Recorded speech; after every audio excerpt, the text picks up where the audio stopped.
Hey guys, welcome back to my channel. For this week's video, I'm going to be doing a chit chat get ready with me. Okay, so the first thing I'm gonna do is just tie my hair back so it's not in the way. Okay, hair is secured. Now I'm gonna start off with some moisturizer because my face is very dry right now. It's starting to get cold here in New York. I don't know if you hear it in my voice, but I'm starting to get a cold. I just wanted to talk to you guys about post-grad, relationships, and just navigating your 20s. For those of you who don't know, I just graduated in May, still figuring everything out. I don't have a full-time job yet, but we're manifesting it comes soon. So yeah, I just wanted to talk about what I've been doing and how I've been navigating this weird time in my life. So I will say I didn't really start feeling like the post-grad blues or whatever until like September and October. Summer to me didn't really feel like I was post-grad. Like I just wanted to enjoy the summer. Then I would figure out the rest after. To me, I've really been feeling like post-grad for these past 2 months. A piece of advice I have for people who are post-grad is that if you feel like you don't know what you're doing with your life, I would just try to take it day by day and like don't be too hard on yourself because that will just like mess you up.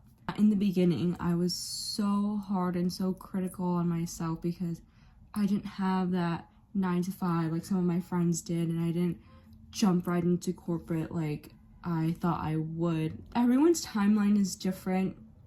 You don't need to compare yours to your friends or whoever else. Maybe corporate isn't for you, and maybe you want to pursue other things, or you want to travel and do some of that before you start work, and then you won't have time to do all the things you wanted to do before. Another thing I would recommend doing is to try and plan like one activity a week or one every 2 weeks. That can be literally anything. For me, that's been going to the gym with my sister or my friend, meeting up with my friend at the coffee shop or the library, something to get you out of the house. And meeting and socializing with other people will be really helpful in this time, so that way you don't fall into a depression. That's something that I learned that I need, is to like continue to socialize with anyone, because everyone in my family, they either go to school or work, so it's just me by myself, and that can get really lonely. So if you have someone to talk to and if they're close enough to meet up with, I would highly suggest doing that. My last piece of advice on this post-grad topic is to just enjoy every moment that you have right now, because you don't know when you're going to be able to have this much free time again. If you're with your family, enjoy that time, because you're not going to get that time back. And life happens, people get busy, and then who knows, you might get a job in another state or country, and then you won't have as much time to see your family. So that's what I'm trying to do right now. As much as they can get on my nerves sometimes, I'm trying to remind myself that I'm not going to get this time back with them, and I should appreciate every moment I have. Moving on from that whole spiel of being post-grad and where I'm at right now, I want to talk about relationships. I have only been in one relationship my entire life. I don't know if I'm the most qualified to talk about it, but I have some experience. I went through a breakup in February of this year. Let me just say that was like the worst time of my year. Probably like the hardest, most darkest time in my life. Not to be dramatic or anything, but I just want to give some advice about relationships. When you're in a relationship, you have to remember to do things that you like, because there was always a you before that person, and there's always going to be a you during that person and after that person. When it comes to you after that person, when you guys decide to end things, you need to tap into the you before that person. You existed before that person came into your life. You had hobbies, you had friends, you did things on your own. So just try to remember that when things get hard or you break up with that person. I am such like a lover girl, and I love hard and deep, which is like a flaw that I have. Is it a flaw? I don't know if it's a flaw, but it really bit me in the butt this time around. You can only do so much to protect your heart and yourself, but at the end of the day, like, nothing will ever prepare you for the heartbreak or heartache that you get when you break up with someone. And no one's healing journey is the same. If you see someone else taking 3 months to move on and you're taking 6 months, like, everyone is different. And honestly, if they're moving on in 3 months, that says more about them than you. You should take as much time as you need, and you shouldn't be embarrassed of how long it's taking. Because it shouldn't take 2-3 months. It should take a while for you to actually heal and move on properly. Because if you're going to just heal in 2-3 months and move on into another relationship, then are you really healed? Like, no. It is normal to think about them every so often. They were in your life for X amount of time. Like, you were a unit at one point, and to suddenly not have that other person and just carry on like everything's okay, it's hard. Trust me.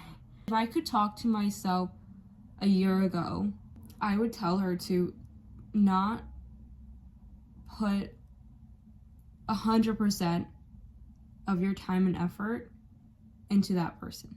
I know that sounds bad, but I was putting 110% into that person and not putting any time or effort into myself. I was ignoring the things that I liked doing or things that made me happy in order to cater to that person. And that's my fault. That's like not his fault. But I did sacrifice a little bit of what I like doing because I was like, if he likes doing that, then I'll try it, it's fine. So I kind of lost myself in the relationship a little bit. Like, every weekend I was looking forward to doing something that he wanted to do or hang out with his friends. I wasn't really doing what I wanted to do. So if I could give you a piece of advice, is to try to not lose yourself in the relationship and continue to have a life without them in it. I know it sounds bad, but you have to know how to separate your lives. There's one with you and your friends, there's one with him and his friends, and then there can be one together with all your friends and his friends. If you prioritize him, or if you do only what he wants and live for the relationship, then when you guys break up, it's like, what are you living for now?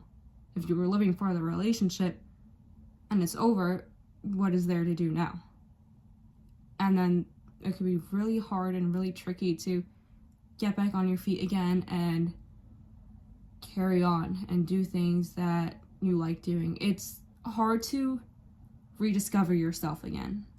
And that's what I've been trying to do these past however many months. I can make a whole separate video about relationships and advice if anyone wants to see that, because I feel like I learned so much. I want to be able to help others. The last topic I want to touch on is navigating your 20s.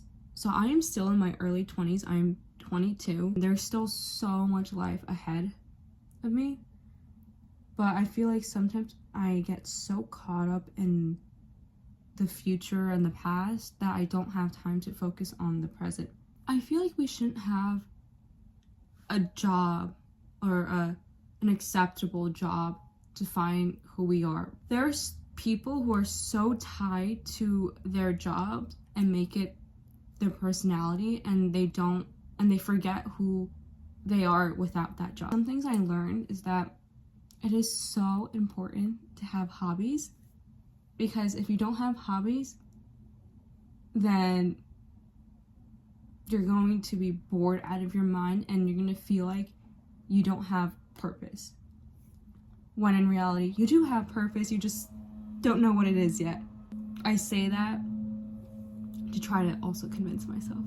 Another thing that I learned that I need in this time period of my life is to continue learning.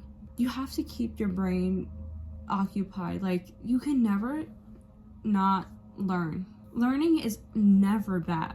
And it could be about something that you are actually interested in. If you like photography, you can go on YouTube and search up different ways to color grade. There is never a time where learning will not be beneficial.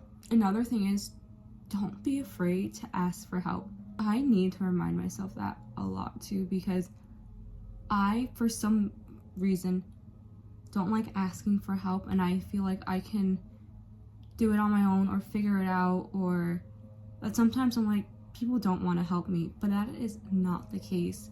People who are in your life and truly care about you will want to help you no matter what. You just have to put your ego aside and just ask. People are always willing to help. When I was at my most vulnerable during my breakup, I didn't ask for help, and that just made it so much harder for me to heal and try to move on. So once I started asking for help, it got easier for me. But I just had that mentality, no one wants to help me, everyone's busy, I can do it on my own. When that's not the case. Like, it's okay to ask for help. It's okay to not know how to do it by yourself. It's okay. That's all I have for this video. Thanks for getting ready with me and listening to me just rant about anything and everything. Let me know if you guys like this video and want to see another one similar to this style, just chit-chatting and talking about life. Don't forget to like, comment, and subscribe, and I'll see you guys next week. Bye!